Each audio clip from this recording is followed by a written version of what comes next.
The most damaging career advice you've ever received is 2 words: never quit.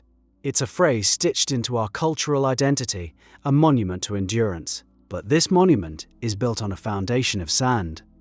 The ability to quit, strategically and without shame, is the single most overlooked accelerator for your career, your finances, and your sanity. And the odds are high that the very persistence you're so proud of is the main thing holding you back. We're taught to admire the captain who goes down with the ship. We celebrate the founder who worked 18-hour days for a decade before their company took off. The stories we tell are about grit, about persistence against all odds, about holding on. These stories feel inspiring. They also leave out a critical detail: the graveyard of ventures that persisted right into bankruptcy, the careers that held on until they became obsolete, the people who clung to a path until their spirit was extinguished. Endurance is a tool. It is only useful when pointed in the right direction. Pointed at a wall, it just makes a bigger hole. The real skill is recognizing the wall. The force that keeps us digging is the sunk cost fallacy, but that's too clinical a term. It feels like something else. It feels like investment. It feels like loyalty. You've poured years of your life into a role, a company, a skill set. You've survived reorganizations, you've mentored junior colleagues. Your identity is woven into the job title on your email signature. To walk away feels like admitting that the entire investment was a waste. It feels like a personal failure. So you tell yourself a story. One more year, one more project. Once this big deadline passes, things will get better. You frame continued investment as a virtue. You call it resilience. But your nervous system knows the truth on Sunday night when the anxiety starts coiling in your stomach. It knows you're just buying time. And this feeling is so powerful because it's reinforced by a specific quirk of the human brain, one that makes it almost impossible to cut our losses once we're emotionally invested. It's a cognitive bias that turns rational people into gamblers betting their life savings on a single bad hand. This bias is called escalation of commitment. It's a pattern where the more we invest in a decision, the more we feel compelled to continue, even when faced with clear evidence that the decision was wrong. Each new investment is a desperate attempt to justify the old ones. Think of a car that keeps breaking down. First, it's the alternator, $400. A month later, the transmission slips, $2,000. You could buy a more reliable used car for that money, but you've already invested so much, so you pay for the repair. Then the head gasket blows. You are now committed. Quitting feels like throwing away everything you've already spent, so you keep pouring money into a failing machine. Your career can become that car. The initial investment was your education, your first few years of climbing the ladder. The repairs are the long nights, the stressful projects, the sacrifices you made for a promotion that was always just 6 months away. Every performance review where you nod and accept constructive feedback is another payment to the mechanic. You're trying to make the initial investment pay off. The logic feels sound from the inside. From the outside, it's clear you're trapped.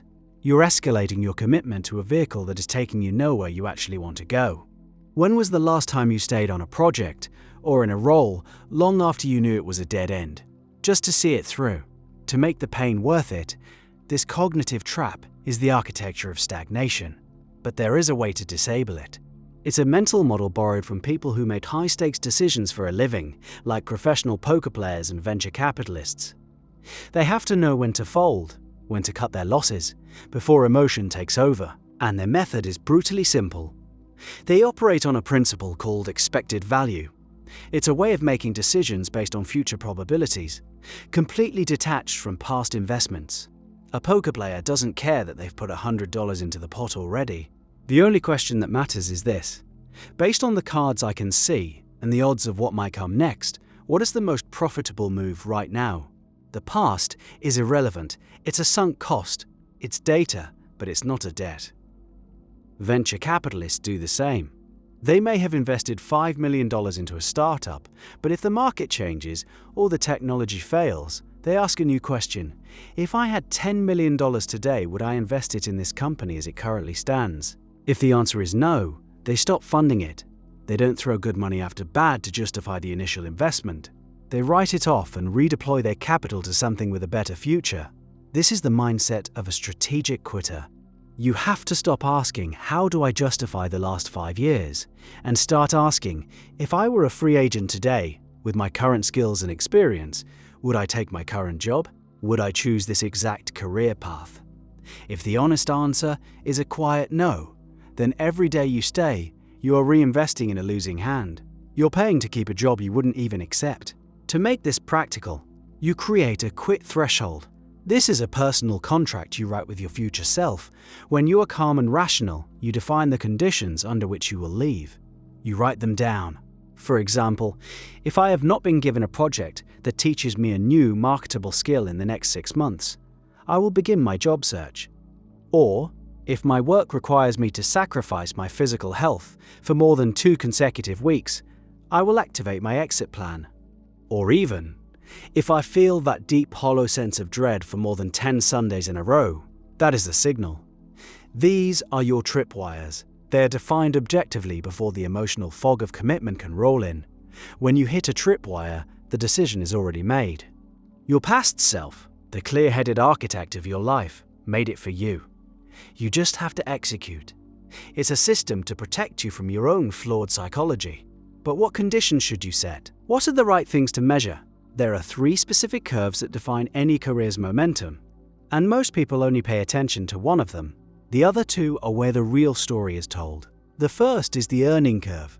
This one is obvious. It's your salary, your bonuses, your total compensation.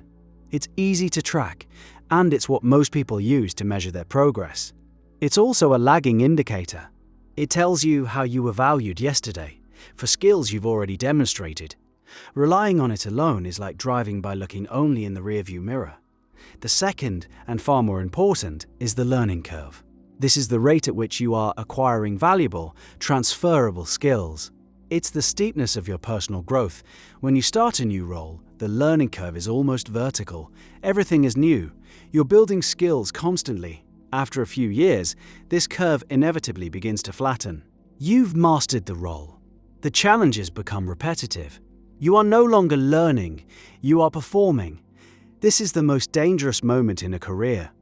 Your earning curve might still be ticking upwards slightly. You might get a 3% cost of living raise, but your learning curve is flat. You are stagnating. You are being paid to become obsolete one comfortable year at a time.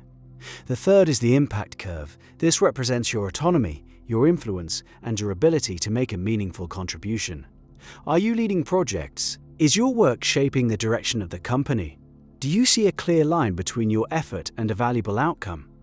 This curve is about meaning. When your learning curve flattens, your impact curve will soon follow. You can only make a meaningful impact for so long by repeating the same tasks. The strategic quit is about managing these 3 curves. The optimal time to leave a role is when your learning curve flattens, even if your earning and impact curves are still healthy. You jump from the top of one flattening curve to the bottom of a new steeper one. You take a new job, a new project, a role in a different industry. The initial period is uncomfortable. Your earnings might even take a temporary dip, but you are on a steep learning curve again. And a steep learning curve will always pull the other 2 curves up with it, and faster than they would have risen on the flat part of the old path. You are compounding your skills, not just your salary. This is how careers accelerate. It is a series of strategic jumps, always seeking the steepest learning gradient. This model is powerful for changing jobs. But what about changing your entire life? What about quitting a career you spent a decade building, an identity you've inhabited since you were 20? The stakes there are monumental. The process for that kind of quit is different. It requires a specific ritual. It requires a funeral. Before you can build a new identity, you have to formally bury the old one. You need to hold a funeral for the future you're letting go. The lawyer you thought you'd be, the academic you spent your 20s training to become, the executive path you were on. It's a conscious act of grieving.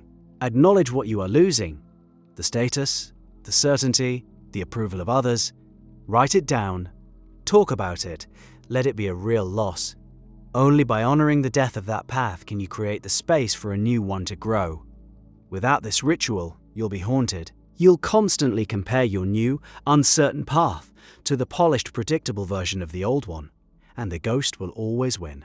But this funeral is not the first step. The first step is smaller. It's the small experiment. You don't quit your corporate job to become a novelist by locking yourself in a cabin for a year. That's a Hollywood script. In reality, you start by writing for 1 hour every morning before work. You join a writer's group. You submit a short story to a literary magazine. You run a small low-cost experiment to gather data. You prototype the new life. These experiments de-risk the quit.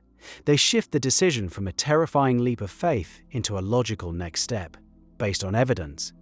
Your weekend project, making furniture in your garage, might reveal that you love woodworking, or it might reveal that you hate the dust and the solitude, and it's better as a hobby. Both are invaluable data points. The experiment allows you to test the reality of a dream without blowing up your life. It gives you real information to calculate the expected value of a new direction.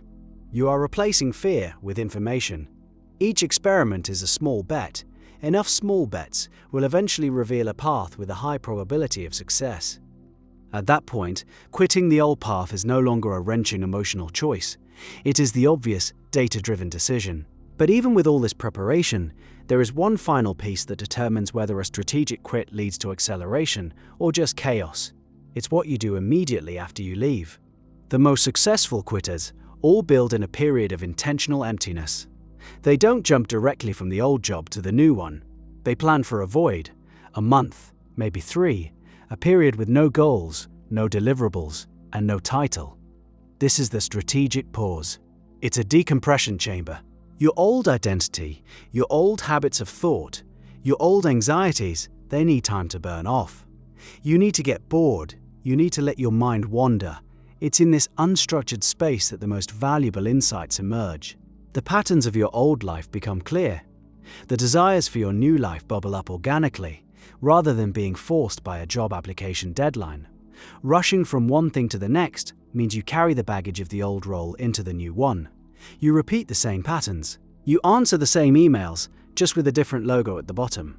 The void is what ensures the next chapter is genuinely new. It's the fallow season that allows the soil to recover before new seeds are planted. It takes courage to do nothing, to resist the urge to be productive. It looks like a gap on your resume. It feels like falling behind. It is the opposite. It is the quiet, essential work of recalibration. Grit is the engine. It provides the power to move forward. Quitting is the steering wheel. It provides the ability to change direction. A car with a powerful engine and a locked steering wheel just drives faster into a wall. The art is knowing when to turn. And this mechanism, this ability to gracefully exit a system that is no longer serving you, applies to more than just careers. It explains why some investors consistently beat the market, which is a different kind of uncomfortable.